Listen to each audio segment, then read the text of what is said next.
হলো আমার হাতে হলো ইটটা হলো অনেক জোরে হলো আইসা লাগে এবং প্রথমে হলো গ্লাসটা ভেঙে আমার সাথে যে আমার সহযোগী ছিল সে অনেক রক্তাক্ত হয়েছে এবং ওইটার পরে আবার আমার কাছে এসেছে গাড়িতে ইটটা এখনো আছে। এটা আমি পার্সোনাল জায়গা থেকে তারেক রহমানের উদ্দেশ্যে বলবো, আপনি মস্ত বড় একটা ভুল করেছেন এবং এই ভুলের কাফারা আমি এটা পার্সোনালি নিলাম, আপনাকে দিতে হবে।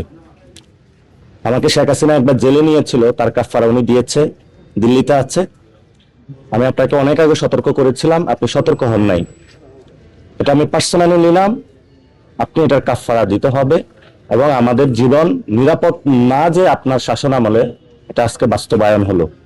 যদি মাথায় ইটটা হাতে না লেগে মাথা লাগতো তাহলে এতক্ষণ আমি জীবিত থাকতাম না। আশা করি যে রাজপথে দেখা হবে, রাজনৈতিকভাবে ইনশাল্লাহ মোকাবেলা হবে এবং আজকে আপনার ক্ষমতা পতন শুরু ইনশাআল্লাহ।